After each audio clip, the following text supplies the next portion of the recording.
So in other words, the most dangerous potential event for a transmission of this virus came when the bylaw officer got into your grill to give you this ticket. Exactly, and that's the lunacy of this whole situation. That's where it just becomes social distancing became moot at this point. To me, it was just, I don't know if it's a display of power. I don't know if it was just meeting a quota. I have no idea, but this is just ridiculous, as anybody can probably agree. David Menzies for Rebel News here in Ottawa, Ontario. Well, folks, I'm at Strathcona Park, and I'm with Mark Sylvestre. Now, Mr. Sylvestre was in this park last month. He was walking around by himself, minding his own business, pursuing his hobby of metal detection. Mark has a little metal detector, and he was looking for some buried treasure.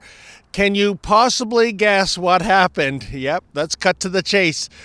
Ottawa bylaw descended upon Mark and presented him with one of those $880 coronavirus tickets.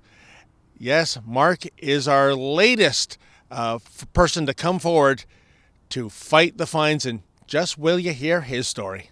What exactly happened that day when you were here looking for buried treasure in Strathcona Park? Well, it was very simple. Basically, I was walking around this field, figuring, metal detecting. What could be more of a social distancing hobby, right? So I figured, it's cool. I'm not near the benches. I'm not near other people. I'm in the middle of a field. What could go wrong? And lo and behold, from half a kilometer away, here they come, and I knew right away. So what could I do? I just stood there and expected the worst, and the worst happened. And when you say they, this was bylaw officers, plural, from City of Ottawa? Yeah. Two of them came up to me with smirks on their faces, actually, and I basically said, "Oh no, you're not going to give me a big ticket, are you?" And they're like, "Yep." And next thing you know, after a small protest, I gave them my ID, and obviously I had to accept the fine. What else could I do, right? Now, Mark, I'm very curious. You said a couple of officers came up to you. You alleged they were smirking. They were happy to give you this ticket. When we look across Canada at various municipalities, the last I checked in Winnipeg, they hadn't issued a single fine for this to anyone.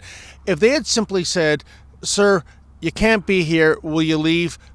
Would you have complied without an argument? Well, of course, yeah. That's what I was totally expecting to happen. That's actually the first question I asked him is like, "Do you have to ticket me? Like, is this?" And he's like, "The time for warnings is over." A lot of people are being filled with paranoia and anxiety because the rules are evolving, they're changing, and you can seemingly, this emergency order is giving bylaws people with normally, very limited powers to, ticket, parking and everything. And now if basically they don't like your face, they can say emergency order.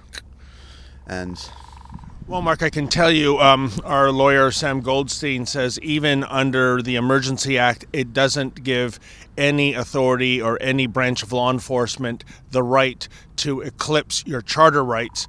You mentioned there were a couple of bylaw officers. I don't know if you saw if they were in the same vehicle or if they were walking in close proximity to one another, because we've had, with other Fight the Fines people that we've gone to bat for, they've made that pronouncement that the people, i.e. bylaw or law enforcement handing out the tickets, were they themselves violating social distancing laws. Did you observe that too? That's another point you just reminded me of. At one point, when he was writing me the ticket, he was probably about as close to me, just a little bit back from this microphone, so he definitely wasn't social distancing for me.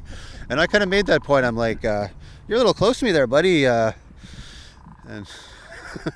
So in other words, the most dangerous potential event for a transmission of this virus came when the bylaw officer got into your grill to give you this ticket. Exactly, and that's the lunacy of this whole situation. That's where it just becomes, social distancing became moot at this point. To me, it was just, I don't know if it's a display of power. I don't know if it was just meeting a quota. I have no idea, but this is just ridiculous, as anybody can probably agree.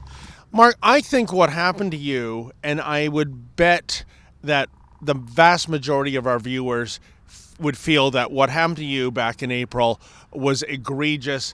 I know you're out of work right now through no fault of your own.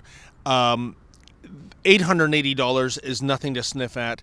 If you want to fight it, certainly thousands of dollars in legal fees, that it almost defeats the purpose. But what I'm going to do for you, my friend, is I'm going to make an offer to get you represented by Sam Goldstein. He is our ace criminal lawyer back in Toronto. He wants to get justice for you, and it's not going to cost you a penny. We are going to crowdfund this through our fightthefines.com website. What do you think of that offer, my friend? Oh, I am so much obliged. That's the greatest thing. Like, I cannot thank you guys enough. And like you said, it's not about the money here. It's about letting people know you can't be doing stuff like this. This is not Animal Farm here. This is not 1984. We cannot just tear rights away from people whenever it's convenient. We're going to crowdfund the thousands of dollars in legal fees, and we're going to, when things get back to normal, when the courts open up, we are going to fight for justice in terms of your case here. Thank you so much, guys. That means the world. Like, just to know I'm not alone in this, not to simmer at home and say, what can I do, At least I know there's people pulling for me somewhere. It's beautiful. Well, I'm with our lawyer extraordinaire. That would be Sam Goldstein. He is representing the cases in Ontario in our Fight the Fine series. And Sam, you know the case of Mark Sylvestre. You've talked to Mark. What are you going to do for Mark once this case gets to court?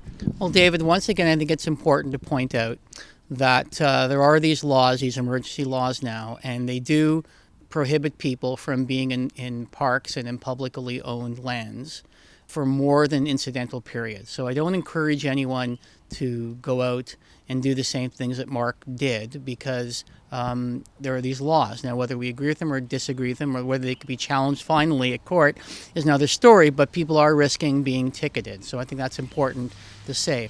I'm certainly concerned about these laws and their effect on our civil liberties, and that's why I think it's worthwhile to pursue what Rebel News is doing.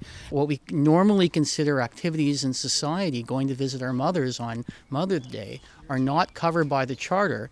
It makes us really think that the solutions to things are not necessarily legal solutions, but rather we have to ensure that our leaders themselves have some sort of democratic integrity to them, that they won't pass laws of this nature. And ultimately, I think the solution is at the ballot, that we vote people out who create laws that may be legally sound, but just on the other hand, morally repugnant. Hey folks, have you been victimized by bylaw or law enforcement when it comes to those coronavirus fines?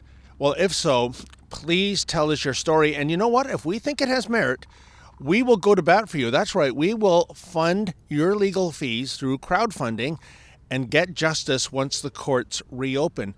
Please go to fightthefines.com. That's fightthefines.com.